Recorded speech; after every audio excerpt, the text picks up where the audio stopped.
पहले इतने ज्यादा डाइवोर्सेस नहीं होते थे, अब बहुत ज्यादा डाइवोर्स हो रहे हैं। लव है हो गया, प्यार है हो जाता है, किसी से भी हो सकता है। अरेंज मैरिज में तो आप एकदम अच्छे से सोचते हैं चीज़ों को। अरेंज मैरिज तो बहुत ज़्यादा इंडिपेंडेंट चीज़ है, आप स्वतंत्र राजा हो, मन की मर्जी के मालिक हो। आप 100 लड़कियां देखोगे या 100 लड़के देखोगे, अपने अकॉर्डिंग सोचोगे।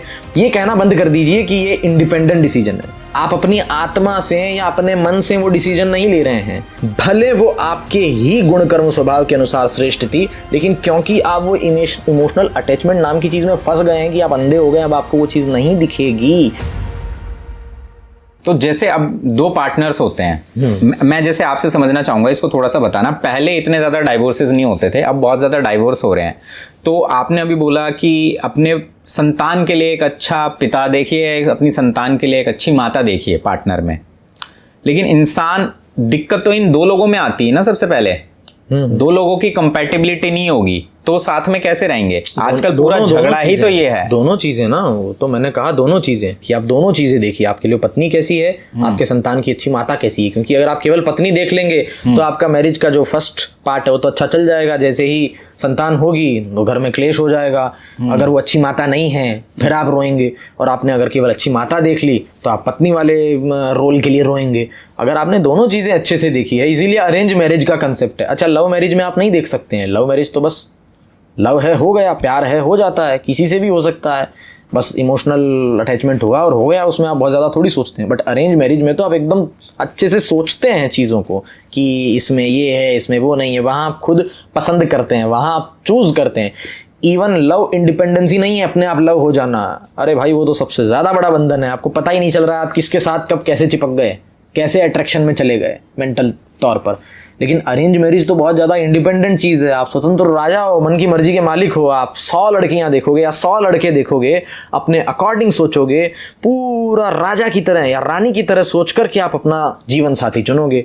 और वहीं प्रेम में आप इतने अंधे हो जाते हो कि आपने जिसके साथ प्रेम हो गया बस हो गया। आप दूसरे, अच्छा मुझे बताइए, आपको किसी के साथ बहुत गहरा प्रेम हो गया है, बहुत गहरा प्रेम, बहुत गहरा प्यार हो गया, प्रेम शब्द गलत होगा, सॉरी। तो क्या आप किसी उस समय उसे छोड़कर किसी दूसरी महिला के साथ प्यार कर सकते हैं? नहीं कर सकते। तो ये कहना बंद कर दीजिए कि ये इंडिपेंडेंट डिसीजन है। ये इंडिपेंडेंट नहीं है। आप अपनी आत्मा से या अपने मन से वो डिसीजन नहीं ले रहे हैं। मन से ही ले रहे हैं वैसे, लेकिन अगर जनरल लेमन में बोलूं तो आप अपने से वो डिसीजन नहीं ले रहे हैं। वो हो गया, आप बंद गए हैं, आप पिंजरे में पैक हो चुके हैं। आप अब कुछ भी खुद नहीं कर सकते हैं। लेकिन वहीं जब आप खुद चूज कर सकते हैं कि मुझे किससे विवाह करना है, फिर प्यार करूंगा। पहले चूज करते हैं फिर प्यार करते हैं। प्यार करना यानी कि समर्पण। जैसे एक पिता पुत्र से प्यार करता है, एक पुत्र पिता से प्यार करता है, एक दादा में और एक पोते में प्यार होता है, एक नाना में और एक नाती में प्यार होता है। वैसा ही प्यार पति और पत्नी में होना चाहिए। लेकिन आप पहले चूज करते हैं फिर प्यार करते हैं। आप डिसाइड करते हैं कि मैं किसके साथ प्यार करूंगा। लेकिन जब आपको प्यार होता है तो पहले आपको प्यार होता है फिर सब कुछ होता है। आप पहले जाकर के फंसते हैं। वहीं अरेंज मैरिज में आप खुद चूज करते हैं। आप पूरे एक लाइफ स्पेन के साथ मैच्योर डिसीजन। डिफरेंस क्या लाएगा? मान लो लव मैरिज की, तो ये ज्यादा बेटर नहीं है कि यार मैंने इंडिपेंडेंटली चुना, ये मेरे हिसाब से सही है, मैं इसको पसंद। तो इंडिपेंडेंट चुन रहे हैं ना, पर आप उसको जानते भी नहीं है। अब वो कैसा निकले? अरेंज मैरिज में आप चुनेंगे। अच्छा, प्यार होता है तो क्या पूरा जानने के बाद होता है? प्यार तो पहली नजर में हो जाता है। नहीं, उसके बाद फिर कोशिश होती है, फिर प्यार नहीं होता है। फिर तो कोशिश होती है। प्यार इसके साथ नजर में कैसे हो सकता है? पहली नजर का अर्थ यही है कि एक जब प्यार होता है तो एक झटके से होगा। ऐसा नहीं है कि धीरे धीरे आज आधा प्यार हो गया थोड़ा कल होगा। नहीं, आप एक इंसान से मिलते हो, आपको धीरे धीरे करके उसका व्यवहार पसंद आने लगता है। पहली नजर में तो अट्रैक्शन होता है। जैसे मैं एक लड़का हूं, मुझे बहुत ही खूबसूरत लड़की दिख गई, या मेरा जो भी पैमाना है उस पैमाने की मेरे को लड़की दिख गई, तो मेरे को उससे एक अट्रैक्शन हो जाएगा। आप समझ रहे हो? अब मान लो मैं उससे, अच्छा ये बताइए, जो धीरे धीरे प्यार होता है, बस इतना बताइए मुझे, वो बहुत होश में होता है या अनजाने में होता है? जब वो प्यार हो रहा होता है तो ऑनेस्ट रिप्लाई बताइए। यार अनजाने में ही होता है। एक तरीके से वो होश में होता है, बट कहीं ना कहीं अनजाने में इसको आप पता है उस उधर लेके चले जाओगे ना मोक्ष के रास्ते पे, तो सब कुछ ही फिर हटा देना। मोक्ष को छोड़ दीजिए।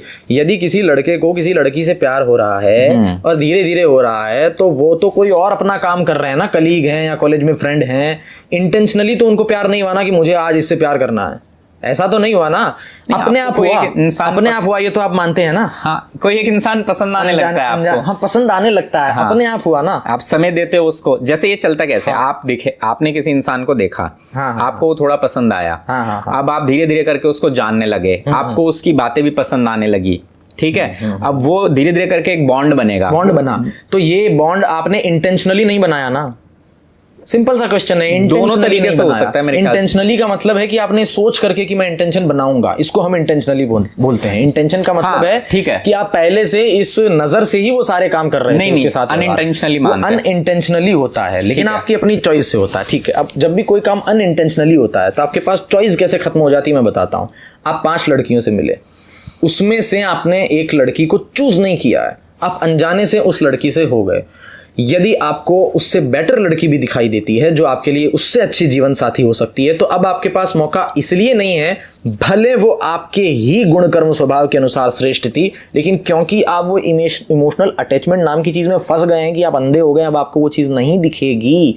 और अगर उस लड़की में कुछ गड़बड़ भी हुई तो बाद में आप सिर्फ रो सकते हैं, क्योंकि आपने अपने मन को इतना खुला रखा। और ये तो एक डिस्कशन करने के लिए आप कर रहे हैं, बाकी जो लोग 3, 4, 5 बार प्यार कर लेते हैं वो यही कहते हैं मन को इतना खुला नहीं रखना चाहिए, बंद रखना चाहिए। तो ये तो भुगत भोगियों से आप पूछिए, मुझसे ज्यादा अच्छे से बंद रखना चाहिए का मतलब, जैसे अगर किसी को 5 से 6 बार, 7 बार, 8 बार धोखा मिल चुका है तो हम उससे यही सुनते हैं ना कि अपने दिल को बंद रखना चाहिए, हर किसी के सामने खोलना नहीं चाहिए, खुलकर बात नहीं करनी चाहिए, दुनिया जालिम है। पूरे म्यूजिक, बॉलीवुड का म्यूजिक, फिल्म सारी इसी पर तो बनी हुई है। बिल्कुल बिल्कुल। तो हम कह रहे हैं भाई, दो पहले धोखे के बाद ही इंसान इस तरीके का हो जाता है कि हाँ, तो जो अभी आप जो तर्क दे रहे हैं उनकी तरफ से, वो तर्क तब होते हैं जब कोई नया नवेला होता है।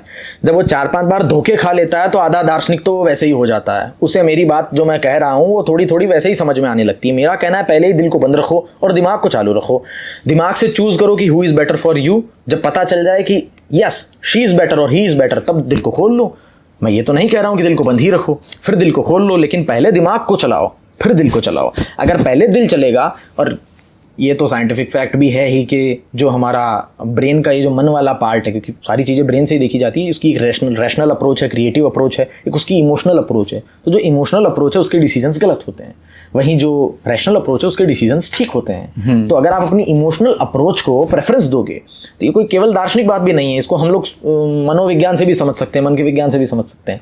अगर आपका इमोशनल अप्रोच प्रेफरेंस में रहेगा तो आप गलत डिसीजन ले सकते हैं और उस गलत डिसीजन पर पछता सकते हैं। जैसे मैं आपको कुछ एग्जांपल्स दे सकता हूँ। जैसे कोई लड़का है, मान लीजिए कॉलेज के टाइम पर उसने किसी महिला के साथ में प्रेम कर लिया, किसी लड़की के साथ में प्रेम कर लिया, प्यार कर लिया, सॉरी प्रेम वर्ड गलती से बार बार निकल जाता है, उसने प्यार कर लिया।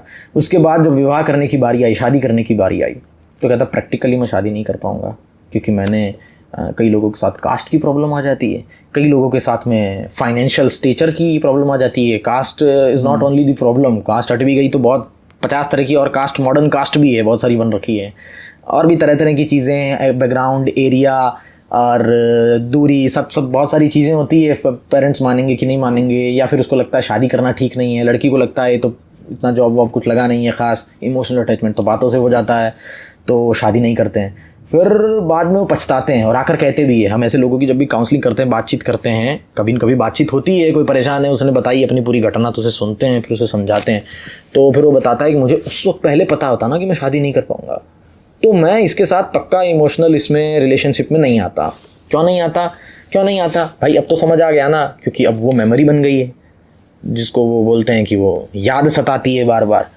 अब वो याद सता रही है, जो ठीक है कुछ समय तक सताएगी, लेकिन सताएगी तो सही, और कईयों को तो जीवन भर सताती है। तो यानी यदि उस वक्त उसका इमोशनल, जिसको वो कह रहा है बाद में मैं मैच्योर हुआ, वो इमोशनल प्रेफरेंस नीचे होता और ब्रेन का प्रेफरेंस ऊपर होता। क्योंकि देखिए इमोशन तो हर किसी में है, मैं इतनी बातें कर रहा हूँ, वह व्यक्ति भी कहीं ना कहीं इमोशनल रूप से कभी भी किसी से आकर्षित हो सकता है अपने मन में, लेकिन वो बाहर उसे घटित होने दे रहा है या नहीं, ये हमारे प्रेफरेंस पे डिपेंड करता है। केवल एक बॉलीवुड का म्यूजिक सुनकर के आपके मन में, जिसको हम साहित्य में श्रृंगार रस बोलते हैं, हिंदी उसको अंग्रेजी में रोमांटिक सेंस बोला जाता है, वो आपके मन में गाना सुन करके भी आ सकता है।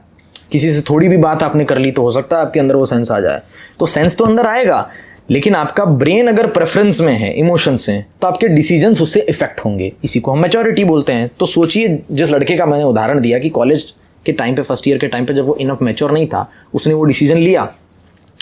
अगर वो समय मैच्योर होता तो वो क्या करता? वो ये सोचता कि क्या मैं इस लड़की के साथ विवाह कर पाऊंगा।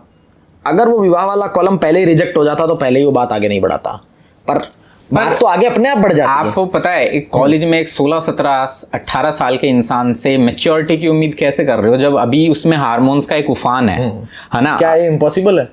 नहीं, इम्पॉसिबल तो कुछ भी नहीं है। क्योंकि मैं तो Impossible अपना तो एक्सपीरियंस मोक्ष भी बता रहा नहीं हूँ ना, है। मैं भी 16, 17, 18 साल का ही तो कभी था, अभी भी मैं 21 साल का हूँ। अच्छा। तो फिर अगर, और मैं तो ये नहीं मानता हूँ, मैं तो बिल्कुल जानता भी हूँ ये बात अच्छे से कि मैं कोई महान व्यक्ति तो नहीं हूँ, मेरे जैसे तो हजारों लोग हैं। अभी अपने इंडिया में ही लाखों लोग होंगे, करोड़ों तो गड़बड़ी दिखते हैं, हजारों लाखों तो होंगे, या हजारों तो एटलीस्ट होंगे ही। तो वो लोग कैसे हैं? तो ये तो बहानेबाजी हुई ना। एक और हमको इन प्रॉब्लम से छुटकारा भी चाहिए, दूसरी ओर हम नहीं नहीं नहीं नहीं, माया में तो जाएंगे, दीपक में तो जाएंगे, फिर हमको जलना भी नहीं है। तो या तो जल जाओ या बच जाओ।